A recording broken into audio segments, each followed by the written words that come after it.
Welcome back to the deep dive. I want to start today with a scenario that I think is going to feel uncomfortably familiar for a lot of people. And frankly, it's a little uncomfortable for me too. Okay, I'm bracing myself. Yeah. What is this scenario? All right, picture this. It's that moment. Maybe it's New Year's Day, or maybe it's just, 3 in the morning when you can't sleep. Staring at the ceiling. Exactly. And you hit that breaking point. You say, that's it. I am changing my life. You buy the planners, you download the meditation apps, maybe start a whole new workout routine. You are all in. Ah, yes. The fresh start dopamine hit. We all love that feeling. It feels incredible in the moment. Yeah. But then, cut to 6 months later, and the planner's empty, the apps are gone, and you realize you are dealing with the exact same burnout, the same relationship drama, the same anxieties. You just feel like you're running in circles. It's the universal human frustration. It really is. It's like being on a treadmill. You're sweating, you're putting in all this effort, but the scenery just never changes. And usually we blame ourselves for that. We think, oh, I just didn't try hard enough, or I'm just lazy.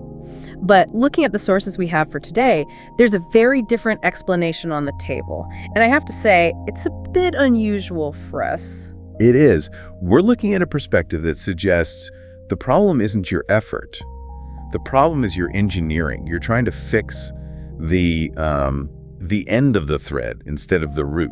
And we should probably clarify, when we say engineering, we're actually talking about something very old. Like really old. We're deep diving into ancient Norse wisdom. And before everyone tunes out thinking we're about to talk about Marvel movies or Thor's hammer. Please, no hammers today. No hammers. Yeah. We were looking at what the sources call a technology of the mind. What's so fascinating is that these sources argue that the Vikings, who we usually just think of as raiders, actually had this incredibly sophisticated psychological framework.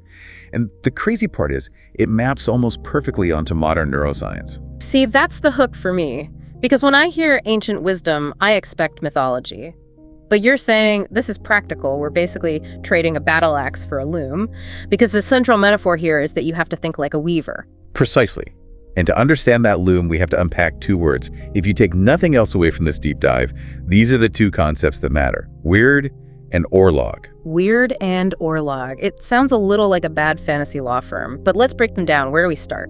We have to start by completely dismantling how we think about fate. In the West, we usually see destiny as a line, a straight line drawn by God or the universe from your birth to your death. It is written, right? You're on a train track. You can look out the window, but you can't steer. The Norse view is radically different. They didn't see a line, they saw a fabric, a massive three-dimensional interconnected web. And this brings us to Orlog. Okay, so define Orlog for us, Yeah. because this seems like the foundation of the whole thing. Orlog translates roughly to primal law, or first layers. Think of it as the raw material. It's everything that was laid down before you even woke up this morning.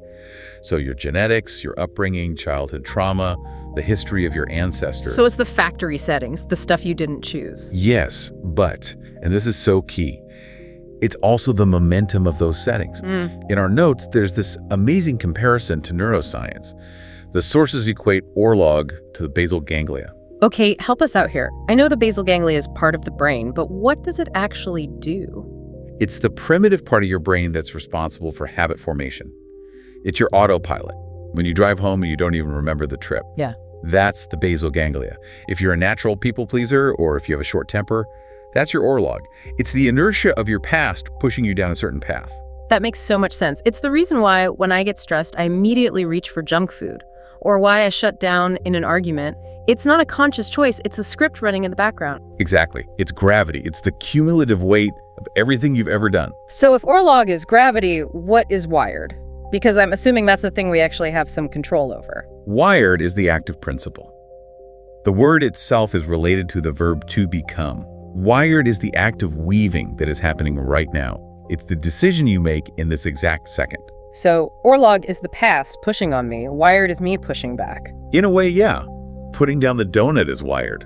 Speaking your truth when you're scared is Wyrd. Taking a breath instead of yelling, that's Wyrd. It is introducing a new thread into the pattern. And this is where the sources get really insightful about why we fail at those New Year's resolutions. They talk about conflict between the two, and this explains that whole loop we mentioned. Yes, the mistake we all make is trying to create a new Wyrd, a new action, without ever acknowledging the Orlog. Can you give us a visual for that? I feel like I'm getting a little tangled in the metaphor. Okay, so imagine you're trying to weave this beautiful, vibrant red pattern into your life. You want to be the person who goes to the gym. That's your new Wyrd. Right. But your Orlog, your supply of thread, is this old, heavy, dark wool from your past. Maybe it's a history of body image issues or a habit of self-sabotage. And you're just trying to weave over it. You're ignoring it, you're weaving as hard as you can, but because the raw material is still that dark wool, the cloth still looks dark. Yeah. And then you get discouraged and you quit. Wow. That's huge.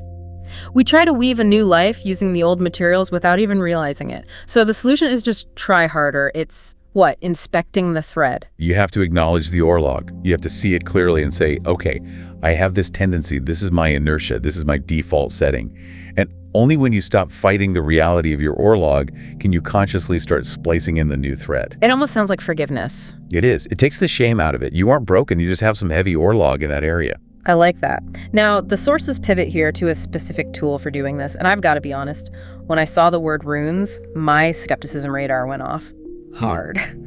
I think of carnivals, fortune tellers taking your $20. Are we really saying that scratch stones are technology? I completely understand the skepticism, but this deep dive really tries to reclaim runes from that fortune-telling sphere and put them firmly in the realm of psychology. The argument is that runes aren't about predicting the future. They're mirrors for your unconscious mind. So not a crystal ball, more like a Rorschach test. Exactly. A Rorschach test with structure. The human brain is a pattern-matching machine, right? We're always looking for meaning. When you pull a rune, you aren't getting a message from a wizard. You're just giving your brain an abstract symbol, and your brain projects its own hidden wisdom or its anxiety onto it. This is basically projection, what psychologists talk about. We see what we need to see. Precisely. Let's take a concrete example from the text. The rune Isa. Isa, which means ice. Right. Now, imagine you pull this card while you're stressed about a work project. If you're in a passive fortune-telling mindset, you look at ice and think, oh no, bad luck, my project's gonna freeze, I'm doomed. Yeah. You become a victim. You just sit there waiting for the bad thing to happen. The rock said I'm stuck, so I guess I'll just give up. Right. But if you're using it as a psychological tool, as an active weaver, you look at ice and you ask a question. Wait, am I being too rash right now? Is my subconscious telling me I need to cool down? Do I need to freeze this situation to get clarity? That's a massive shift. One is, this is happening to me, and the other is, what does this tell me about me? And the sources give a golden rule for this, which I think is brilliant. It says if using runes or tarot or anything makes you anxious or passive, stop immediately. The tool is only useful if it generates wisdom and actionable steps within 24 to 48 hours. Actionable wisdom or bust. I love that. Okay, moving from the tools to the map. The Norse cosmology is famous for the 9 worlds. Asgard, Midgard, all that. Usually we just see them as fantasy locations. What? But our sources say we should look at them as states of mind. This is one of my favorite parts. It reframes cosmology as ecology. So instead of traveling to different planets, we're just cycling through these mental states every single day. Let's run through a couple because I think people will recognize these immediately. Start with Midgard, the human world. Yeah. Midgard is reality. It's the routine. Paying bills, washing dishes, the daily grind. It's necessary, but if you get stuck there, life becomes dry, gray, and boring. You're just existing. Okay, Midgard is the daily grind. What about Asgard? Where the gods live. That must be the goal, right? You would think so. But in this psychological context, Asgard represents idealism and perfectionism. It's the high tower.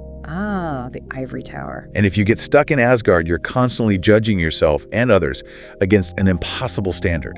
It leads to immense pressure and eventually a crash. That's the Asgard trap, the perfectionist who burns out. So what happens when you crash? You usually fall into Niflheim. The world of mist and ice. Niflheim is inertia, depression, the fog. It's when you just cannot motivate yourself to move. You feel frozen. And on the flip side of that, on the opposite end, you have Muspelheim, the world of fire. That's rage, impulsiveness, or passion that burns so hot it becomes destructive. It's when you're seeing red.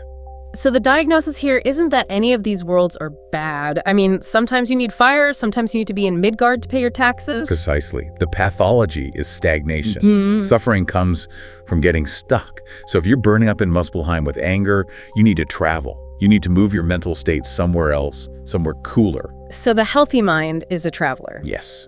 It uses the axis Yggdrasil, the world tree, to move between states to maintain balance. It's basically a map for emotional agility. But moving isn't always easy, and this brings us to the section on the traps of the Weaver.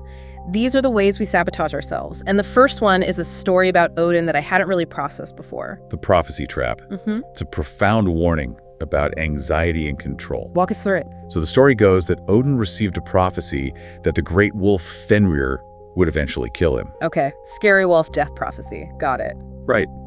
So acting out of fear, Odin decided to trick the wolf, who was actually living peacefully among the gods at the time, and chain him up.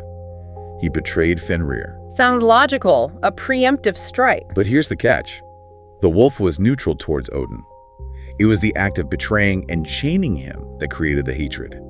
That specific betrayal is what led the wolf to kill him. Whoa. So by trying to prevent the prophecy, he actually caused it. Exactly. It's a self-fulfilling prophecy. Fear of a future event so often causes us to act in ways that bring that very event about. That is so relatable. You're so afraid your partner is going to leave you that you become jealous and controlling, which makes them leave you. Or you're so afraid of failing a project that you procrastinate, which causes you to fail. Prophecies or anxieties are possibilities, not orders. That connects to the runes, too. Another trap mentioned is outsourcing decisions. Yes, asking the cards what to eat for lunch, or asking a psychic if you should date someone. That isn't spirituality, it's just fear. It's refusing to take responsibility for your own word. And then there's one I think social media has made way worse, main character syndrome. Oh, absolutely. The sources link this to apophenia seeing connections where none exist, thinking that because a bird flew by while you were thinking about a job offer, it must be a sign. Right, the universe is sending me a message. Sometimes a bird is just a bird. And sometimes looking for signs is a fancy way of avoiding the actual work of weaving. There's one more trap that hits me the hardest, the Niflheim trap, the fear of making the wrong choice. This is paralysis by analysis. We're so terrified of weaving a bad thread that we weave nothing at all. But here's the brutal truth from this Norse wisdom. If you make no choice, you default back to your Orlog. Say that again. If you make no choice, you default back to your Orlog. You default back to your old habits. Not choosing is a choice to stay the same. Oof, not choosing is a choice to stay the same. That should be on a billboard. Okay, so we know the traps, we know the map. How do we actually do this? The sources give us a Wyrd Reweave protocol. It's a 7-day plan, 10 minutes a day, and it's surprisingly practical. It's designed to interrupt that autopilot, that basal ganglia we talked about. Okay, walk us through the steps. Step 1. Step 1 is simple, breathe. Yeah. 2 minutes. You just have to reset your nervous system. You cannot weave a new pattern if you're in fight or flight. 2 minutes breathing. Got it. Step 2. Step 2 is check Orlog. 4 minutes of self-inquiry. You ask, what did I do today purely out of habit? Did I eat that because I was hungry or because I was stressed? Did I say yes because I wanted to or because I was afraid of conflict? So you're just observing the autopilot, spotting the old thread. Correct. No judgment, just observation. You can't change what you don't see. Step 3. Step 3 is the rune mirror. 2 minutes. Pick a card, a rune, even just a word from a jar like courage or patience, and you just ask, what pattern am I weaving today? Use it to reflect. And the final step. This seems like the most critical one. It is. Step 4 is the weave act. Yeah. 2 minutes.